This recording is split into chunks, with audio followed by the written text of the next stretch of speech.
Pour les animateurs, voici le préparatif à l'atelier.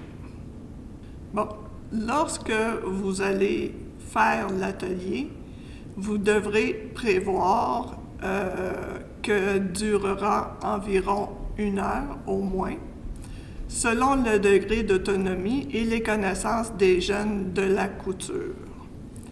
Il est préférable qu'il y ait un animateur par 5 jeunes pour assister à chacune des étapes. Afin de permettre aux jeunes de pouvoir choisir leur fourniture, je vous suggère d'en avoir plus de variété que le nombre de jeunes qui participeront. Pour trouver les fournitures nécessaires, vous devriez demander aux parents « Allez dans une friperie, une grande surface ou une boutique à 1 $. Il est préférable que tous les animateurs se pratiquent avant en faisant les marionnettes qui serviront d'exemple. Ceci leur permettra d'avoir les connaissances requises pour assister le jeune lors de l'atelier. Bon, l'étape « Préparer le matériel nécessaire à l'atelier ». Vous devez réunir le matériel et les fournitures suivantes en quantité suffisante pour le nombre de matériel. Soit, vous devez avoir, ici, on vous montre, ce sont des aiguilles à tapisserie qui ont un bourron. Fait que là, on ne se pique pas. Donc, c'est ce qui est extraordinaire. Des aiguilles à laine, des passe-fils. Donc, ça, c'est une sorte de passe-fil. Il y en a différentes sortes, mais il y en a tout partout, là, dans des magasins à grande surface ou des magasins à 1 $. Bon. On va mettre ça de côté. On dit un crayon Sharpie ou un crayon feutre. C'est important d'avoir ces outils-là, ces équipements-là. Des ciseaux aussi. Donc, ce que je vous ai montré, il faudrait qu'il y en ait au moins un par enfant. Fait que si vous avez 5 enfants, vous devriez avoir 5 aiguilles, 5 Sharpies, 5 aiguilles à laine, 5 passe-fils et 5 ciseaux. Bon, maintenant, on va aux fournitures. Ce que vous aurez besoin, on va mettre ça de côté. Vous aurez besoin des bas, de préférence à la cheville, plutôt qu'au mollet, parce qu'au mollet, ils sont vraiment très petites. Après ça, on a besoin de fil à broder de différentes couleurs. Le fil à broder va servir principalement à coudre les différentes pièces, soit les yeux, le nez, la langue et les cheveux. Ça, c'est le fil à broder. Après ça, on a besoin de la laine de différentes couleurs pour faire les cheveux. Parce que chaque jeune peut avoir une idée différente. Bon, maintenant, on a besoin aussi des morceaux de feutre. Fait que là, je vous en donne différentes couleurs, ou de tissu. Ça va servir à faire la langue. OK.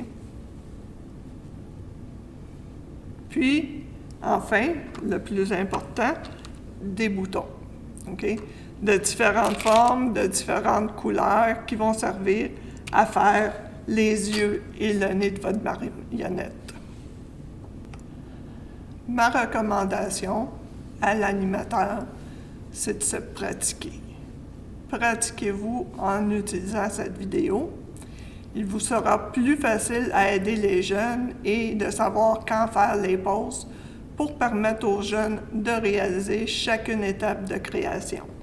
Préparez la tenue de l'atelier. Donc, ce que vous devriez faire, OK, pour éviter que le jeune aille et revienne à la table où aura les fournitures, OK, c'est de placer dans différents pots chacun des morceaux sauf les tissus, puis la laine, puis la broderie.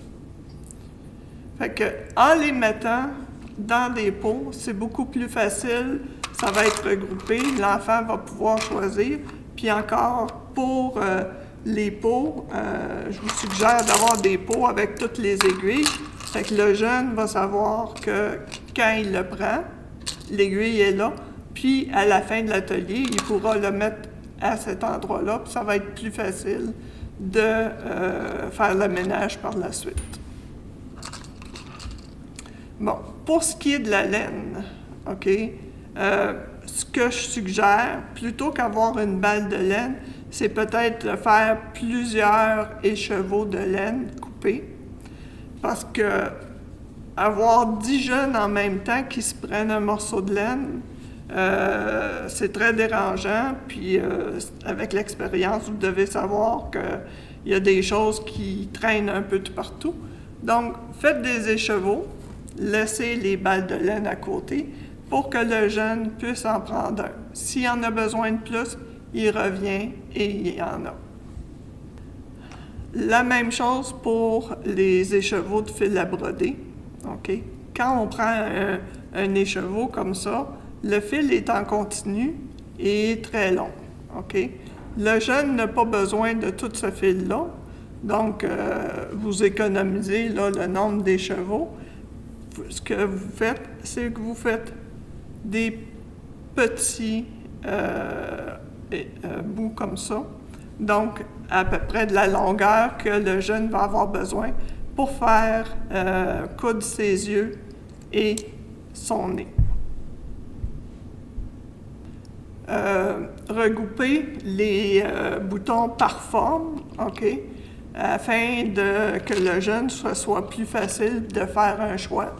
Donc, s'il veut des grands yeux, ben il ira dans le petit pot où il y a des grands yeux et il va choisir ce qu'il veut. Donc, amusez-vous, merci, puis regardez nos autres vidéos pour faire des tawashi ou pour faire une murale. Merci et à bientôt.